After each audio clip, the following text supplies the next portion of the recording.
Hi అండి, మీరందరూ ఎలా ఉన్నారు? వెల్కమ్ టు మినీ బ్లాగ్ అండి. ఈ మినీ బ్లాగ్ లాస్ట్ నైట్ది అండి. లాస్ట్ నైట్ నేను ప్రిపేర్ చేశాను. ఇక్కడ వెజిటేబుల్ మసాలా కిచడీ ప్రిపేర్ చేశానండి. దీనికోసం చూసారా, ఇక్కడ స్టవ్ పైన ఆల్రెడీ నేను ఇక్కడ కుక్కర్ పెట్టానండి వేడవడానికి. కుక్కర్ కొద్దిగా వేడిన తర్వాత దీంట్లో నెయ్యి వేసాను. నెయ్యి కొద్దిగా ఇక్కడ మెల్ట్ అయిన తర్వాత జీలకర్ర, ఇంకా ఉల్లిపాయ, పచ్చిమిరపకాయలు, కరివేపాకు వేసాను. ఉల్లిపాయ కొద్దిగా సాఫ్ట్గా అయిపోయిన తర్వాత ఫ్రెష్గా ఇక్కడ అల్లం వెల్లుల్లిపాయని దంచుకొని పెట్టుకున్నానండి. అల్లం వెల్లుల్లిపాయ వేసి దీన్ని కూడా మంచిగా కొద్దిగా ఇక్కడ నేను ఫ్రై చేసిన అల్లం వెల్లిగడ్డ పేస్ట్ కొద్దిగా మంచిగా ఫ్రై అయిన తర్వాత దీంట్లో ఏంటంటే బంగాళదుంపలు, ఇంకా పచ్చి బఠానీ, ఇంకా క్యారెట్ ఉంటుంది కదండి వేసాను. వింటర్లో దొరికే క్యారెట్ ఇంకా పచ్చి బఠానీ ఇప్పుడు నేను వేసానండి.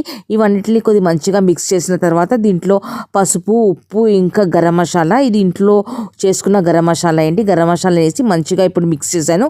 వెజిటేబుల్స్ అన్నీ నెయ్యిలో మంచిగా కొద్దిగా ఫ్రై అయిన తర్వాత ఇప్పుడు ఏంటంటే నేను దీంట్లో పెసరపప్పు, ఇంకా బియ్యాన్ని ఆల్రెడీ కడిగి పెట్టుకున్నానండి. పెసరపప్పు, బియ్యం వేసి దీంట్లో 4 గ్లాసెస్ వాటర్ వేసి ఇప్పుడు నేను ఏంటంటే కుక్కర్ మూత పెట్టేశానండి. కుక్కర్ మూత పెట్టాక 4 విజిల్స్ వరకు వెయిట్ చేశాను. 4 విజిల్స్ అయిపోయిన తర్వాత ఈరోజు వెజిటేబుల్ పులావ్ రెడీ అయిపోయిందండి. ఇక్కడ చూసారా, ఇక్కడ winter special vegetable khichdi ready అయిపోయిందండి. ఇక్కడ మీకు ప్లేటింగ్ చేసి చూపెడుతున్నాను. డీటెయిల్ రెసిపీ ఆల్రెడీ లాంగ్ వీడియోలో ఉంది, కింద లింక్ ఇచ్చానండి.